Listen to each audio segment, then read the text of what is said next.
الحمدللہ رب العالمین والعاقبۃ للمتقین والصلاۃ والسلام علی اشرف الانبیاء والمرسلین وعلی آلہ وصحبہ اجمعین، اما بعد فاعوذ باللہ السمیع العلیم من الشیطان الرجیم، بسم اللہ الرحمن الرحیم۔ ان المنافقین فی الدرک الاسفل من النار، صدق اللہ العظیم۔ اللہم صلی علی محمد وعلی آل محمد کما صلیت علی ابراہیم وعلی آل ابراہیم انک حمید مجید۔ اللہم بارک علی محمد وعلی آل محمد کما بارکت علی ابراہیم وعلی آل ابراہیم انک حمید مجید۔ رب اشرح لی صدری ویسر لی امری واحلل عقدۃ من لسانی یفقہوا قولی۔ محترم ناظرین کرام، بزرگان دین اور میری عزیز ماؤں اور بہنوں بھائیوں، السلام علیکم ورحمۃ اللہ وبرکاتہ۔ میں آپ کا میزبان عبدالوہاب آپ کو پروگرام گفتگو کے اندر خوش آمدید کرتا ہوں۔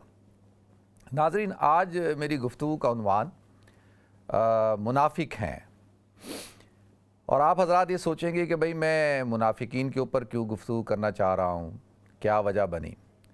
ناظرین، اس دور کے اندر ہم دیکھتے ہیں ایک طبقہ ہے جو کفار کا ہے، اور کفار کے اندر جن کو غیر مسلم کہا جاتا ہے، اور وہ اس کے اندر آپ یہود، نصارہ اور ہنود، مجوس، یہ سارا جو طبقے ہیں ان سب کو آپ لے سکتے ہیں، یہ غیر مسلم ہیں، جن کے بارے میں اللہ تعالیٰ نے قرآن میں ارشاد فرما دیا، قُلْ يَا أَيُّهَا الْكَافِرُونَ لَا أَعْبُدُ مَا تَعْبُدُونَ، کہ اے نبی آپ کہہ دیجئے ان کفار سے، ان کافروں سے کہ بھئی جن کی تم عبادت کرتے ہو ان کی عبادت نہیں کرتے۔ تو یہ بات تو ڈکلیئر ہو گئی کہ ایک طرف وہ طبقہ ہوگا جو نان بلیورز ہیں، اور ایک طرف وہ طبقہ ہے جو بلیورز ہیں۔ ٹھیک ہے جی، یہ تقسیم اللہ تعالیٰ نے کر دی۔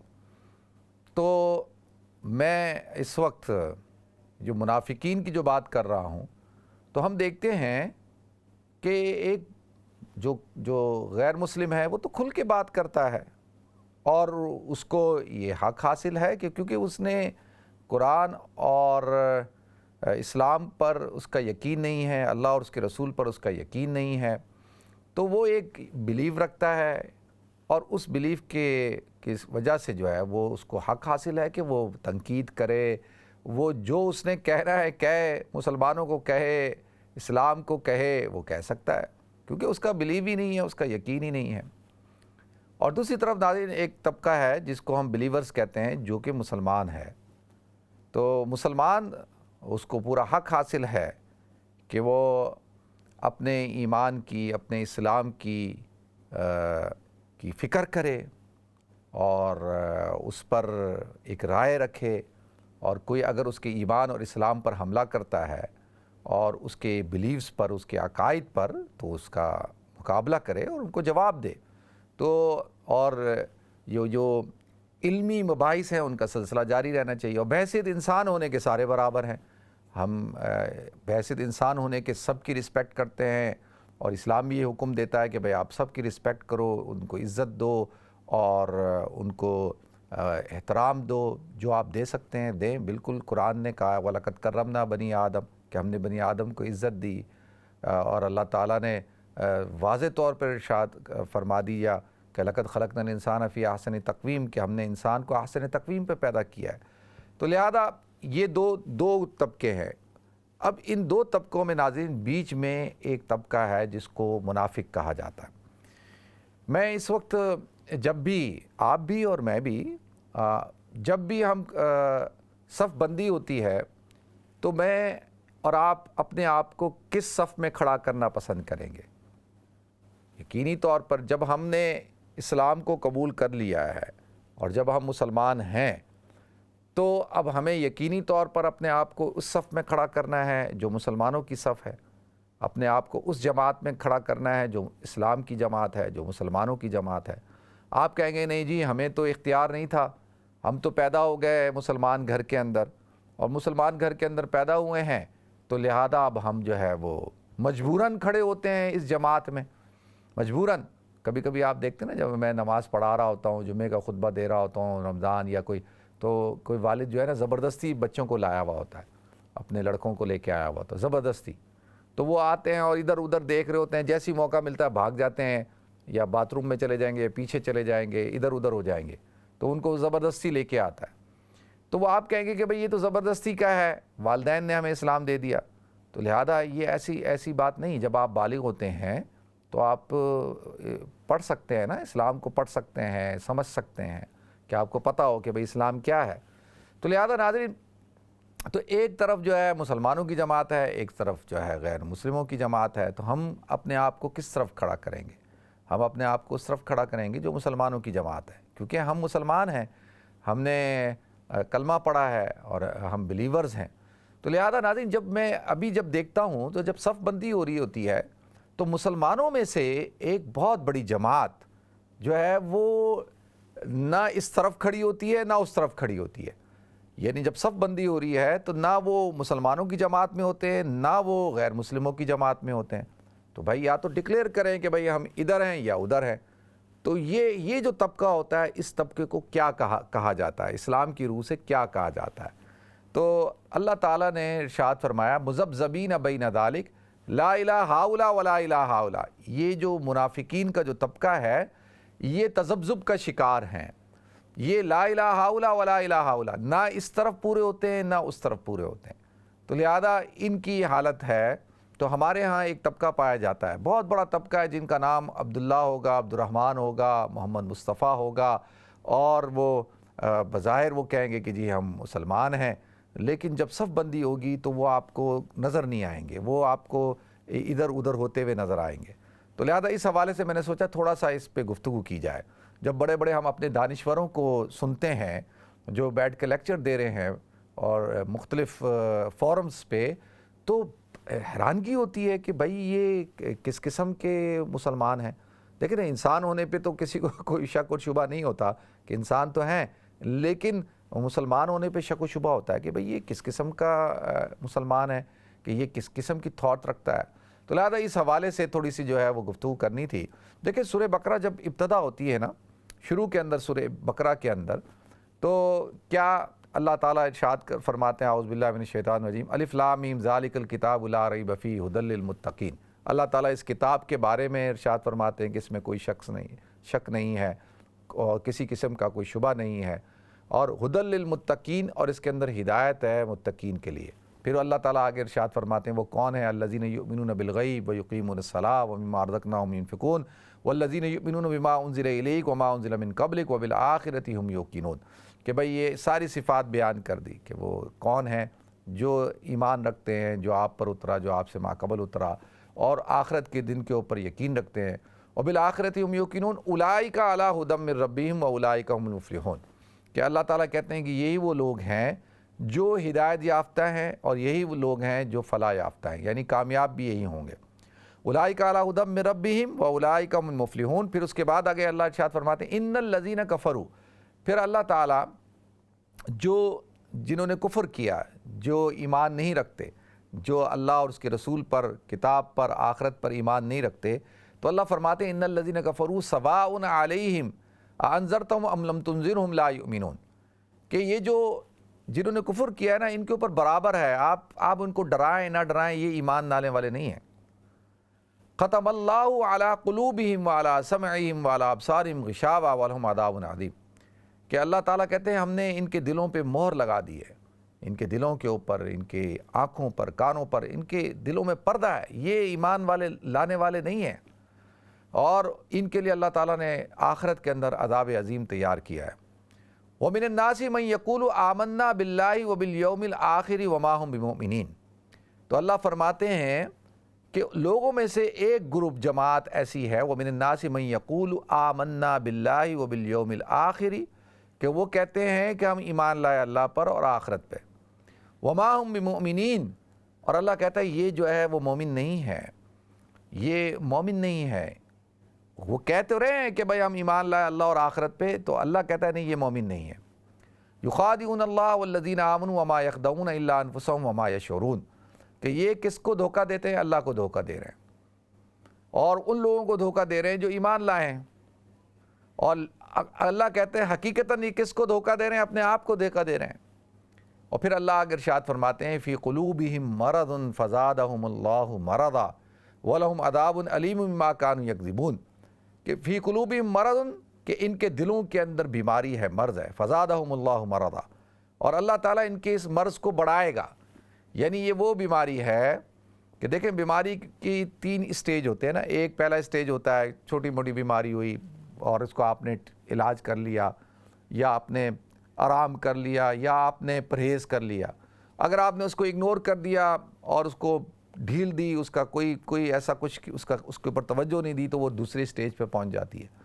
پھر وہ جب تیسرے اسٹیج پہ پہنچ جائے تو لا علاج ہو جاتی ہے۔ تو اللہ کہتا ہے کہ یہ ایسا مرض ہے کہ لا علاج ہو گیا، بلکہ یہ مرض اب بڑھتا ہی چلا جائے گا۔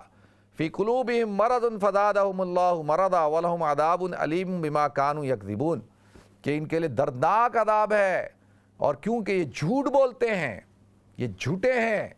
یہ جو ہے نا بڑے بڑے دانشور حیرانگی ہوتی ہے کہ بھائی یہ اتنے بڑے پروفیسرز ہیں، لیکچرار ہیں، بڑے بڑے پولیٹیشنز ہیں، بڑی بڑی پوسٹوں میں بیٹھے ہوئے ہیں، اور ان کی گفتگو سنیں، ان کی آپ سوچ سنیں، ان کی باتیں سنیں تو آدمی حیران ہوتا ہے۔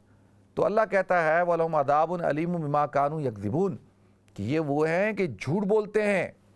تو وَإِذَا قِيلَ لَهُمْ لَا تُفْسِدُوا فِي الْأَرْضِ، جب ان سے کہا جاتا ہے کہ زمین پر فساد مت مچاؤ، تو کیا کہتے ہیں؟ کہتے ہیں نہیں، وَإِذَا قِيلَ لَهُمْ لَا تُفْسِدُوا فِي الْأَرْضِ، تو کہتے ہیں نہیں ہم تو نہیں فساد مچا رہے۔ تو کہتے ہیں قَالُوا إِنَّمَا نَحْنُ مُصْلِحُونَ، کہ ہم تو اصلاح کر رہے ہیں معاشرے کی، ہم تو چاہتے ہیں کہ معاشرے کے اندر اصلاح ہو جائے، معاشرہ بہتر ہو جائے، اور بڑی خوبصورت باتیں ہیں جی۔ تو اللہ تعالیٰ کیا ارشاد فرماتے ہیں؟ الا انہم المفسدون، کہ یہی لوگ ہیں جو فسادی ہیں، یہ فساد مچاتے ہیں۔ تو اب دیکھیں ناظرین، یہاں پر اللہ تعالیٰ نے کیا کیا کہ کیٹیگری بنا دی۔ وَإِذَا لَقُوا الَّذِينَ آمَنُوا قَالُوا آمَنَّا، جب مسلمانوں سے ملتے ہیں، ایمان والوں سے ملتے ہیں، تو کیا کہتے ہیں؟ ہم ایمان لے کے آئے، ہم تو مومن ہیں۔ وَإِذَا خَلَوْا إِلَىٰ شَيَاطِينِهِمْ، اور جب شیطانوں کی طرف اپنے جو سرغنا ہوتے ہیں بڑے بڑے شیاطین، ان کی طرف جب جاتے ہیں تو کہتے ہیں ہم تو تمہارے ساتھ ہیں۔ قالوا انما وَإِذَا خَلَوْا إِلَىٰ شَيَاطِينِهِمْ قَالُوا إِنَّا مَعَكُمْ، کہ ہم تو تمہارے ساتھ ہیں۔ انما نحن مستہزئون، ہم تو ان کے ساتھ مذاق کر رہے ہیں، ٹھٹا اڑا رہے ہیں، ہم نے تو مذاق کرتے ہیں، ان کے پاس جاتے ہیں، کہتے ہیں ہم مسلمان ہیں، یہ ہیں ہم، بھائی ہم تو آپ کے ساتھ ہیں، ہم تو آپ کے فرما بردار ہیں، ہم آپ کے نمک خوار ہیں، ہم تو بھائی آپ کے علم بردار ہیں، اور آپ کے افکار اور پرچار کو ہم پوری دنیا میں پھیلائیں گے، اور مسلمانوں کے اندر مسلمان بن کے، بظاہر مسلمان بن کے۔ انما معکم، اور پھر کہتے ہیں انما نحن مستہزئون، ہم تو مذاق کر رہے ہیں۔ اللہ یستہزئ بہم ویمدہم فی طغیانہم یعمہون، کہ اللہ کہتا ہے کہ پھر اللہ تعالیٰ جو ہے ان کے ساتھ مذاق کر رہا ہے۔ یہ کیا ان کو نہیں پتا کہ اللہ دلوں کے حال کو جانتا ہے؟ تو لہذا ناظرین، یہ 3 طبقے ہیں۔ جب حضور اکرم صلی اللہ علیہ وسلم مکہ مکرمہ میں آپ نے تبلیغ کا کام شروع کیا اور اعلیٰ کلمت اللہ کی آواز بلند کی، توحید کی طرف دعوت دی، تو ایک طبقہ آپ کے ساتھ ہو گیا۔ شروع کے اندر کتنے مسلمان ہوئے؟ صرف گنتی کے، حضرت ابو بکر صدیق رضی اللہ تعالیٰ عنہ، حضرت خدیجہ الکبریٰ رضی اللہ تعالیٰ عنہا، حضرت زید بن حارثہ، اور حضرت علی رضی اللہ تعالیٰ عنہ، یہ 4 لوگ ہیں۔ اور شروع کے 10 سال مکی زندگی کے اندر آپ اٹھائیں، شروع کے 10 سال 100 سوا 100 125 کے قریب مسلمان ہوئے تھے، 125 کے قریب، یعنی شروع کے جو 10 سال ہیں۔ پھر غزوہ بدر کے موقع کے اوپر 313، تو آپ اندازہ کر سکتے ہیں۔ اور پھر جو ہے وہ غزوہ بدر تو سن 1 ہجری میں ہوا نا، 1.5 ہجری میں ہوا، تو سن 8 ہجری میں تقریباً 7 سال بعد جو ہے وہ اللہ کے رسول صلی اللہ علیہ وسلم فاتح بن کر مکہ کے اندر داخل ہو گئے، اللہ تعالیٰ نے مکہ کو فتح عطا کی۔ اور پھر سن 9 ہجری کے اینڈ میں، سن 10 ہجری میں جو حجۃ الوداع کا موقع ہے، تو اس موقع پر جو ہے پورا جزیرۃ العرب مسلمان، اور 1.25 لاکھ کے قریب صحابہ کرام موجود ہیں۔ تو لہذا ناظرین، یہ جو صورتحال ہے، اس صورتحال میں مکی زندگی کے اندر بس 2 ہی طبقے تھے، ایک مسلمان تھا اور ایک غیر مسلم تھا، بس کوئی بیچ کا آپ کو نظر نہیں آتا کہ یا تو آپ بلیورز ہیں یا نان بلیورز ہیں۔ اب وہ مکی زندگی کی میں ابھی بات نہیں کر رہا، تو کیونکہ وہ میرا موضوع نہیں ہے، موضوع جو ہے وہ کیا ہے؟ مدنی زندگی۔ جب اللہ کے رسول صلی اللہ علیہ وسلم مدینہ منورہ آتے ہیں، تو مدینہ منورہ کے اندر آپ کو ایک اور طبقے کا سامنا کرنا پڑتا ہے، اور وہ طبقہ ہے منافقین کا، جن کو آپ کیا کہتے ہیں؟ منافق۔ لہذا ناظرین، مدینہ منورہ کے اندر جو قبیلے آباد تھے وہ اوس اور خزرج کے قبیلے تھے، اور اوس اور خزرج جو ہے وہ ان کے سردار تو مسلمان ہو گئے تھے نا، انہی کی دعوت پہ تو اللہ کے رسول صلی اللہ علیہ وسلم مدینہ منورہ تشریف لائے ہیں۔ اور دوسرا جو ہے یہ یمن سے آئے تھے، جب یمن کے اندر وہ سیلاب آیا تھا نا، عظیم سیلاب، اور تباہی پھیل گئی، تو یہ کچھ شام چلے گئے، کچھ مختلف علاقوں میں گئے، تو یہ قبیلے جو ہے وہ مدینہ منورہ میں آ کے آباد ہو گئے۔ یہ اوس اور خزرج کا جو بیک گراؤنڈ ہے وہ یہ ہے۔ اور بنو نذیر، بنو قریظہ، بنو قینقاع، یہ جو قبیلے ہیں یہود کے قبیلے، یہ بھی ان علاقوں سے جب بخت نصر اور جب اس نے حملہ کیا اور یہود کو جب وہاں سے نکالا یروشلم سے، ارض مقدسہ سے، تو یہ وہاں سے ان کے جو علماء تھے ان کی کتابوں میں لکھا تھا کہ ایک نبی آئے گا اور وہ ایسا علاقہ ہوگا، تو وہ ہجرت کر کے یہاں پہ آ کے آباد ہوئے، بنو نذیر اور بنو قریظہ اور بنو قینقاع، اور کچھ قبائل جو تھے خیبر کے علاقے کے اندر آباد ہوئے۔ تو اب یہ تو ڈکلیئر یہود، پھر وہ مسلمان، پھر ایک طبقے کے ساتھ جو واسطہ پڑا ہے آپ کا وہ تھے منافقین۔ ناظرین، یہ جو منافق ہے عربی زبان میں منافق کا جو مادہ ہے نفق ہے، نفق کہتے ہیں سرنگ کو، یہ عربی زبان میں سرنگ کو کہتے ہیں نفق۔ اور اسی طرح سے جو گو ایک جانور ہے یہ سرنگ بنا کر جو ہے وہ رہتا ہے، اور اس کا عرب بڑا شکار کرتے تھے۔ عربوں نے کتے پالے ہوتے تھے چھوٹے چھوٹے منہ والے، اور وہ اس سرنگ کے اندر گھس جاتے تھے اور اس کا شکار کر لیتے تھے۔ تو یہ کیا کرتی ہے کہ ایک تو یہ سرنگ بناتی تھی، لیکن ویسے تو چوہے سرنگ بناتے ہیں، اور یہ سرنگ کس لیے بنائی جاتی ہے؟ بھئی حفاظت کے لیے بنائی جاتی ہے نا۔ پہلے زمانے کے اندر محل بنتا تھا، قلعہ بنتا تھا، تو جب حملہ ہوتا تھا تو وہ ایک سرنگ بناتے تھے حفاظت کے لیے کہ بھئی مین دروازے سے تو باہر نہیں نکل سکتے جان بچانے کے لیے، تو سرنگوں کے راستے سے نکلیں گے، یا سرنگوں کے ذریعے سے سپلائی ہوتی تھی، یہ سب کچھ جو کام ہوتے تھے تو وہ سرنگ کے ذریعے سے ہوتے تھے۔ تو یہ کیا کرتی ہے گو، یہ ایک سرنگ بناتی ہے، لیکن یہ سرنگ ایسی بناتی ہے کہ جس کے اندر داخلے کا راستہ نہیں ہوتا، یعنی داخل کا راستہ ہے، خروج کا راستہ نہیں ہوتا۔ پھر ایک وقت آتا ہے کہ یہ اپنی سرنگ میں مر جاتی ہے اور شکار بھی ہو جاتی ہے۔ اور جو تیز قسم کی گو ہوتی ہیں وہ ایک چھوٹی سرنگ بناتی ہے اور ایک دم اس کا داخلے کا راستہ اور خروج کا راستہ ساتھ ساتھ ہوتا ہے۔ تو جب کتا داخل ہوتا ہے، اچھا کتے کو یہ دھوکہ دیتی ہے، کتا یہ سمجھتا ہے کہ بھئی یہ تو ایک ہی راستہ بناتی ہے، تو یہ تو پکڑی جائے گی، میں اس کو شکار کر لوں گا، تو وہ جب کتا داخل ہوتا ہے تو وہ اس کے ساتھ ہی ایک دوسرا راستہ بنا کے وہاں سے باہر نکل جاتی ہے، تو اپنے آپ کو بچانے کے لیے۔ تو لہذا سم ٹائم کیا ہوتا ہے کہ وہ پکڑی بھی جاتی ہے، سم ٹائم جو ہے شکار ہو جاتی ہے، سم ٹائم نکل جاتی ہے۔ اس لیے اس کو کہتے ہیں کہ دو منہ والی سرنگ، یعنی وہ سرنگ وہ ہے جو دو منہ والی ہے۔ تو منافق کو منافق اس لیے کہا جاتا ہے عربی زبان میں کہ ان کے دو منہ ہوتے ہیں، ان کے دو چہرے ہوتے ہیں، ایک چہرہ ہوتا ہے کفار کے لیے اور ایک چہرہ ہوتا ہے مسلمانوں کے لیے۔ اگر دیکھیں لیگل آئیڈینٹی دینی ہے نا، کہ آپ کہیں گے کہ بھئی کیا تو ڈاکومنٹیشن اگر ہوتی ہے تو مسلمان ایک طرف ڈکلیئر ہو گیا کہ بھئی یہ مسلمان ہے، مومن ہے، ٹھیک ہے۔ اب اس کے دل کا حال تو اللہ جانتا ہے، بھئی دل کا حال کیا ہے، ہمیں کیا پتا اس کے دل کے اندر کیا ہے، فی قلوبہم مرض، اللہ کہتا ہے اس کے دل میں مرض ہے، اب دل کا حال تو اللہ جانتا ہے۔ اور ایک طرف ہے کہ بھئی کافر ہے۔ اب جو منافق ہے وہ تو کوئی آئیڈینٹی نہیں ہے نا، بھئی کسی کو آپ ڈکلیئر تو کر نہیں سکتے کہ بھئی تو منافق ہے۔ اللہ کے رسول صلی اللہ علیہ وسلم نے منافق کی نشانیاں تو بتا دیں کہ آیت المنافق ثلاث، کہ منافق کی نشانیاں تین ہیں، اذا حدث کذب، جب بات کرے گا تو جھوٹ بولے گا۔ تو اب کیا ہے کہ منافق کی جو ابتدا ہوتی ہے وہ کس چیز سے ہوتی ہے؟ وہ جھوٹ سے ہوتی ہے، کیونکہ اس نے اپنے بیلیف کو، اپنے یقین کو جھوٹ کے اوپر قائم کیا ہوتا ہے۔ تو اس لیے سب سے پہلی جو منافق کی نشانی ہے وہ کیا ہے؟ وہ جھوٹا ہوگا، وہ جھوٹ بولتا ہوگا۔ آپ دیکھ لیں کہ آپ اندازہ فوراً آپ ایک آدمی کو پہچان لیں گے کہ جو کثرت کے ساتھ جھوٹ بولتا ہے، فوراً مکر جاتا ہے، فوراً جو ہے ادھر کی بات ادھر کر دیتا ہے۔ ہمارے یہاں ایک کام ہو رہا تھا، میں نے اس کو بولا یار وہ کر دو، تم نہیں آئے، وہ میری بیوی بیمار ہے، اچھا جی۔ پھر تھوڑے عرصے بعد کیا ہوا؟ وہ بیوی کا بچہ ہو گیا، پھر کیا ہوا جی؟ بچہ بیمار ہو گیا، پھر کیا ہوا جی؟ یہ ہو گیا، پھر کیا ہوا؟ اور بعد میں پتہ چلا نہ اس کی بیوی تھی، نہ بچہ تھا، نہ بچہ بیمار ہوا، نہ کچھ ہوا، بس جھوٹ پہ جھوٹ بولا جا رہا ہے۔ تو جب وہ جھوٹ بول رہا ہے تو اس کا مطلب یہ ہے کثرت کے ساتھ جھوٹ بولتا ہے تو یہ منافق ہے۔ اور دوسری کیا ہے؟ وَإِذَا وَعَدَ أَخْلَفَ، کہ جب وہ وعدہ کرے تو وعدے کے اندر خلاف ورزی کرے، وعدہ پورا نہ کرے۔ اور تیسری چیز کیا ہے کہ وَإِذَا اؤْتُمِنَ خَانَ، جب اس کے پاس امانت رکھوائی جائے تو امانت کے اندر خیانت کرے۔ تو یہ کون ہے؟ اس کو کہتے ہیں منافق۔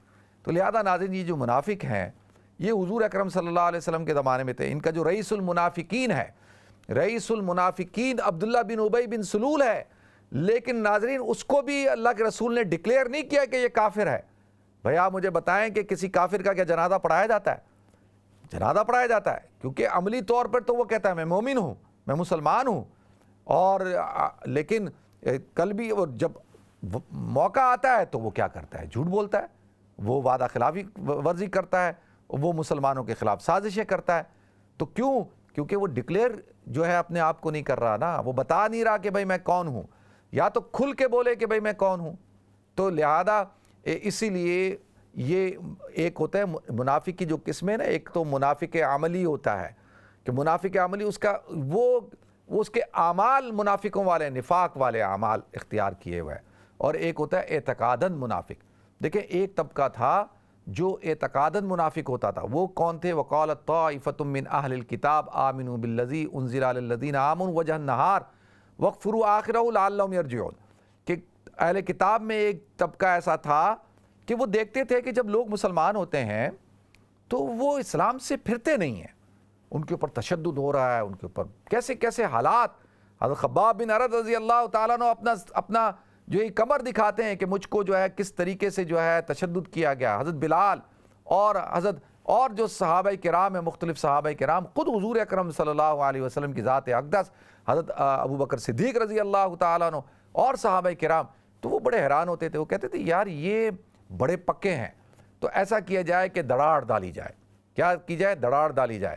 وَقَالَتْ طَائِفَةٌ مِّنْ أَهْلِ الْكِتَابِ آمِنُوا بِالَّذِي أُنزِلَ عَلَى النَّهَارِ تو انزل کہ صبح وجہ النہار، یعنی صبح کے وقت میں جماعت ایک اہل کتاب کی کیا کرتی ہے؟ ایمان لاتی ہے، اور پھر کیا کرتے ہیں کہ جی سارا دن بڑے حضور کے ساتھ اور بیٹھے ہوئے ہیں، اور دن کے آخری حصے میں کہتے ہیں او نہیں یہ سب بیکار ہے، اور ہم نے دیکھ لیا یہ تو سب جھوٹ ہے اور اس کے اندر تو کوئی حقیقت نہیں ہے۔ کیا کہ دڑاڑ ڈالنے کی کوشش، دڑاڑ ڈالو کہ بھئی یہ تو اچھا شروع میں جب مسلمان ہو رہے ہیں تو لوگ کہتے ہیں بڑے بھائی یہ تو یار یہ تو اپنا یہود کے علماء ہیں۔ وقالت طائفۃ من اہل الکتاب، کہ اہل کتاب کی ایک جماعت مسلمان ہو گئی، ایمان لے آئی ہے، تو بڑی بات ہے جی۔ آج کل جیسے نا فلاں بندہ کوئی ایمان لاتا ہے نا، کوئی فٹ بالر لے آیا، کوئی ایکٹر لے آیا، کوئی بڑا کوئی وہ لے آیا، یا کوئی بڑا مشہور آدمی جو ہے دین میں چلنا شروع ہو جاتا ہے اور تبلیغ میں لگ جاتا ہے، داڑھی رکھ لیتا ہے، ایک دم پبلسٹی ہوتی ہے نا، اس کی پاپولیرٹی ہوتی ہے، اور ہم کہتے ہیں کہ یہ اسلام کی حقانیت ہے۔ یعنی ہمارے نزدیک ایک ایسا شخص جو انتہائی گناہگار بظاہر اور اس طرح کا آدمی ہے، شوبز کا آدمی ہے، بہت بڑا ایکٹر ہے، بہت بڑا فنکار ہے، اسپورٹس پرسنالٹی ہے، فلاں چیز ہے، اور جب وہ ایمان لا رہا ہے تو ہم کہتے ہیں اوہ دیکھو اسلام کی حقانیت کہ وہ ایمان لے آیا یا وہ دین کی طرف آ گیا ہے، تو ہم بڑا اس کو سروں پہ بٹھاتے ہیں نا، اس کی بڑی رسپیکٹ ہوتی ہے۔ تو وہ لوگ بڑے جی یہ تو یہود کے علماء جو ہے وہ کیا کر رہے ہیں؟ اسلام لا رہے ہیں، مسلمان ہو رہے ہیں، اور پھر ہونے کے بعد پھر کہتے ہیں نہیں ہم نے تحقیق کر لی ہے، ہم نے ریسرچ کر لیا، پوری گفتگو سن لی ہے، یہ لوگ جو ہے بالکل جھوٹ ہے، یہ سب فراڈ ہے۔ تو تاکہ جو لوگ کمزور ایمان والے لوگ ہیں وہ دھوکے میں آ جائیں، تو لہذا انہوں نے ایک پورا ایک طبقہ جو ہے اس دور کے اندر بھی ایسا تیار کیا جو بظاہر مسلمان ہیں، لبادہ انہوں نے مسلمانوں والا اڑا ہوا ہے، لیکن باتیں جب کریں گے تو آپ کہو گے یار ان کو دیکھ کر، ان کی باتیں سن کر تو یہود اور ہنود اور نصارہ شرمائے، یہ کیسے مسلمان ہیں، کس قسم کی بات کرتے ہیں۔